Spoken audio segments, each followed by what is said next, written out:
तो राज ठाकरे फिर से फॉर्म में आ गए हैं। राज ठाकरे फिर से फॉर्म में आ गए हैं और उन्होंने भी फॉर्म में आते ही सबसे पहले उन्होंने राहुल गांधी को अच्छी से इज्जत दिया है।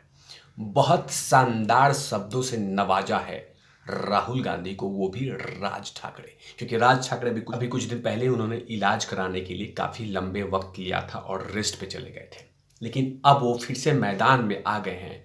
और मैदान में आते ही सबसे पहले उन्होंने कहा कि बाकी सब बाद में काम होगा, सबसे पहले इज्जत देना है राहुल गांधी को। आखिरकार कौन सी इज्जत दी है, इसकी चर्चा करूंगा।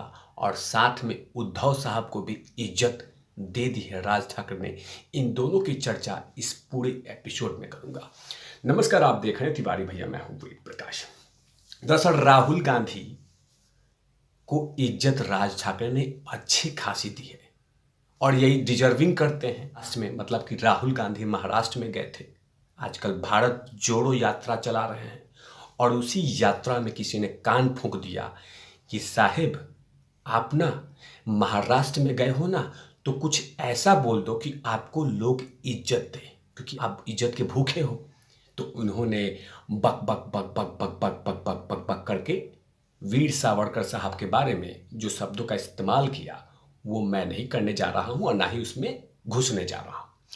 लेकिन जैसे ही वीर सावरकर साहब के बारे में बक बक बक बक करना शुरू कर दिया, उसके बाद क्या था, भारतीय जनता पार्टी अलग से उनको इज्जत दी। उसके बाद उद्धव साहब की जो शिवसेना है वो अलग से इज्जत दिया, और शिंदे साहब की शिवसेना ने अलग से इज्जत दी। और इज्जत इतने पा लिए कि अब राज ठाकरे मैदान में आ गए। और राज ठाकरे ने जो कुछ कहा वो कहीं ना कहीं तमाम वो कांग्रेसी सुन के उनके कान से खून निकल जाएंगे। जरूरत क्या था? मैंने हमेशा से वीडियो में कहा है कि वीर सावरकर साहब का अपमान ना महाराष्ट्र की धरती पे और ना भारत के किसी भी कोने में, ना विश्व के किसी भी कोने में कोई कर सकता है। उनके पैरों के धूल के बराबर कोई नहीं हो सकता।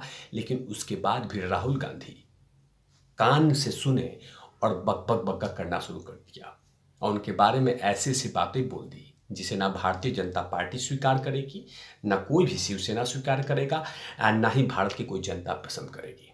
लेकिन उसके बाद भी कह दिया कि हाँ वीर सावरकर साहब ये थे वो थे वो थे, लेकिन कभी भी उनके बारे में रियलिटी उन्होंने स्टडी नहीं की है। बात आता हूँ कि राज ठाकरे ने कौन सी इज्जत दी है। जैसे ही राज ठाकरे को ये पता चला कि वीर सावरकर साहब के बारे में राहुल गांधी ने ऐसी ऐसी बातें बोली है, तो एक रैली के दौरान में राज ठाकरे ने जो बातें कही है ये बतला देता हूं। और इसके बाद सुनने के बाद कहीं ना कहीं कांग्रेसी ये समझ गए होंगे कि अब अगली बार से राहुल गांधी को ऐसा कोई ट्यूशन नहीं देगा। दरअसल राहुल गांधी के लिए राज ठाकरे ने जो इज्जत दी है उसमें कहा है कि यू इडियट।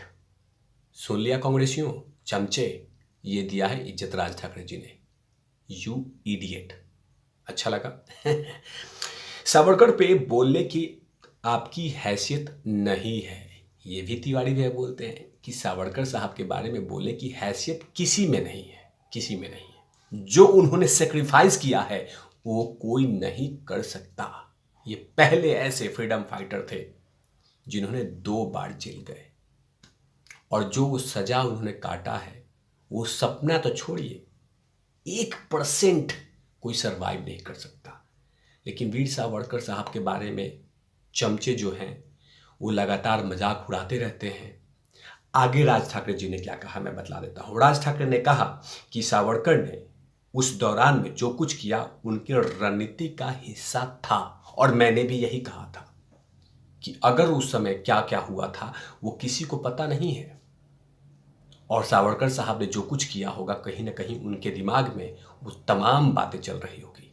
लेकिन यहाँ पे ठहाके लगाने हैं, हंसी मजाक उड़ाने हैं, और उस कुछ वोट बैंक को वसूलने के लिए कुछ भी बात बोल देते हैं। आगे उन्होंने कहा राज ठाकरे ने कहा कि कांग्रेस और भारतीय जनता पार्टी को सलाह दी। उन्होंने कहा कि अतीत के नेताओं और दिग्गजों पर लड़ने की मतलब कोई नहीं है। सावरकर, इंदिरा, पंडित नेहरू जैसे हमारे नेता विरासत को बदनाम करना बंद करें। इन लोगों ने देश की आज़ादी के लिए लड़ी है, सभी के कुछ ना कुछ पॉजिटिव और नेगेटिव पहलू हैं, हमें उन पे टिप्पणी नहीं करना चाहिए।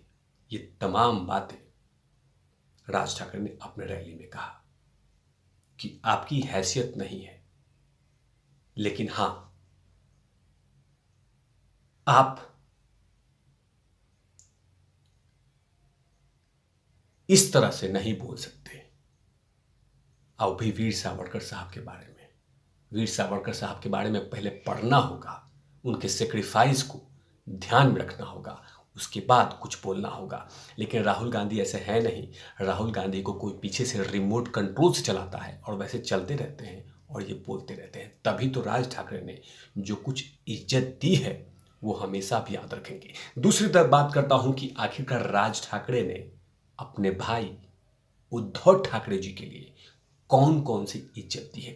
दरअसल उद्धव साहब के बारे में बोला, वो भी बतला देता हूं। उसके बाद उन्होंने कहा, उसी रैली में एक बार उन्होंने कहा कि जो उद्धव ठाकरे जो हैं, उनको कोई नीति उति से इंपॉर्टेंट नहीं है, उनके लिए सिर्फ पैसा इंपॉर्टेंट है, मतलब पैसे आते रहने चाहिए।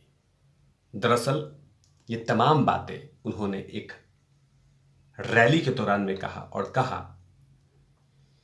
कि उद्धव ठाकरे पे उन्होंने निशाना साधते हुए कहा कि उद्धव ठाकरे पैसे के लिए किसी से भी गठबंधन कर सकते हैं। उनका केवल यही उद्देश्य है कि पैसे आते रहने चाहिए।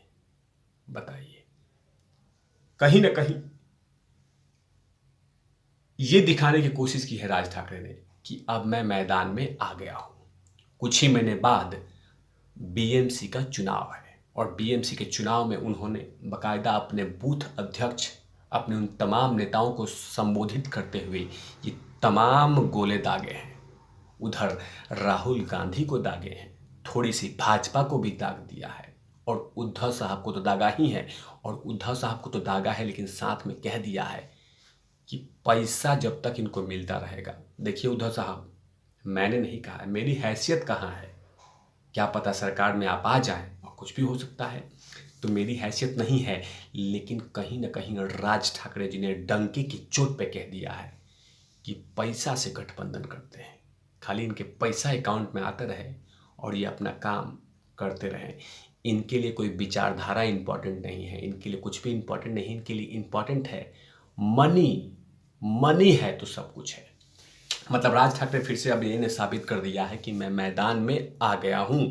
और जो लोग ये समझते हैं कि मामला शांत हो गया है, राज ठाकरे शांत हो गए हैं, तो उन्होंने बतला दिया है कि मैं शांत तो कभी नहीं रह सकता, 2 कदम पीछे रह सकता हूं, लेकिन शांत नहीं रहूंगा।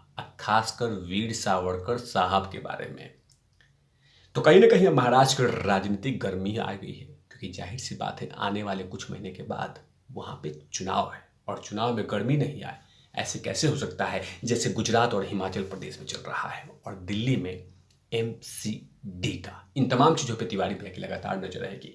तब तक के लिए आप देखते रहिए तिवारी भैया। मैं हूँ वेद प्रकाश, कैमरा में ध्रुव लाठी के साथ।